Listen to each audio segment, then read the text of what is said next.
കുറച്ച് കാലമായിട്ട് നല്ല സ്പീഡ് കുറവാണ് പി സിക്ക്. ഞാൻ നോർമൽ യൂസ് ചെയ്യുന്നത് 2.5 ഇഞ്ചിൻ്റെ നോർമൽ സാറ്റ SSD ആണ്, കിങ്സ്റ്റണിൻ്റെ A400 സീരീസിൽ വരുന്ന ഒന്ന്.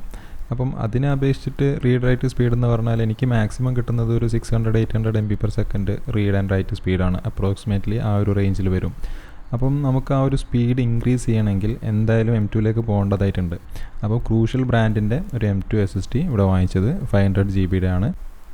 അപ്പോൾ ഈ SSDയുടെ കൂടെ എനിക്കൊരു സ്ക്രൂ മാത്രമേ വന്നിട്ടുള്ളൂ.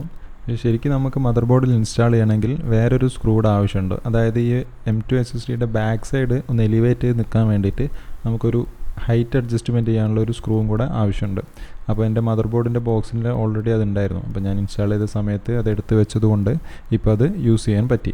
അപ്പോൾ അതെന്തിനാണ് യൂസ് ചെയ്യുന്നതെന്ന് പറഞ്ഞാൽ നമ്മൾ SSD ഇതിൻ്റെ അകത്തേക്ക് പ്ലേസ് ചെയ്ത് കഴിഞ്ഞാൽ, ആ ഒരു സ്ലോട്ടിലേക്ക് പ്ലേസ് ചെയ്ത് കഴിഞ്ഞാൽ ആ ബാക്ക് സൈഡ് ഒന്ന് ഒരു പാരലായിട്ട് നിൽക്കണം. അപ്പോൾ അതിന് വേണ്ടിയിട്ടാണ്. അപ്പോൾ അങ്ങനെ നിന്നിട്ടില്ലെങ്കിലും വർക്ക് ചെയ്യും, പക്ഷേ അവിടെ കുറച്ച് ബെൻഡായിട്ടാണ് നിൽക്കുക.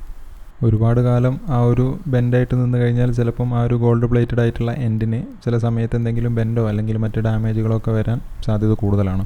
അപ്പോൾ അതൊരിക്കലും ഒരു നല്ലൊരു റെക്കമെൻഡഡ് വേ അല്ല. എപ്പോഴും ആ ഒരു ഹൈറ്റ് അഡ്ജസ്റ്റ് ചെയ്യാനുള്ള സ്ക്രൂ മസ്റ്റായിട്ട് യൂസ് ചെയ്യാം. അത് കഴിഞ്ഞിട്ട് നമുക്ക് ആ ഒരു സ്ക്രൂ ഇട്ട് കഴിഞ്ഞാൽ ജസ്റ്റ് നമ്മൾ നോർമൽ SSD ഇതിൻ്റെ അകത്തേക്ക് ആ ഒരു പിന്നിൻ്റെ ഡയറക്ഷൻ നോക്കിയിട്ട് പ്ലേസ് ചെയ്ത് പുഷ് ചെയ്ത് കൊടുത്തിട്ട് ബാക്ക് ഒന്ന് താഴ്ത്തി വെച്ചിട്ട് അവിടെ സ്ക്രൂ ചെയ്ത് വെച്ചാൽ മതി.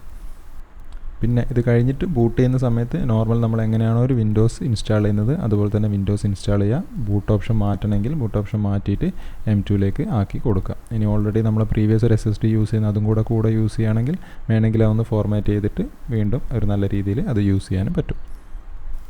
പിന്നെ ഇതിലെനിക്ക് കിട്ടുന്ന സ്പീഡ് എന്ന് പറയുമ്പം 3.6 GB റീഡർ സ്പീഡും അതുപോലെ തന്നെ 3.4 GB റൈറ്റ് സ്പീഡും കിട്ടുന്നുണ്ട്. അപ്പോൾ അത്യാവശ്യം അതൊരു എൻ്റെ ഒരു നോർമൽ യൂസിനും അതുപോലെ തന്നെ ഒരു നോർമൽ ഗെയിമിങ്ങിനൊക്കെ എനിക്കത് നന്നായിട്ട് തന്നെ ഫീൽ ചെയ്യുന്നുണ്ട്. കുഴപ്പമൊന്നുമില്ലാതെ പോകുന്നുണ്ട്.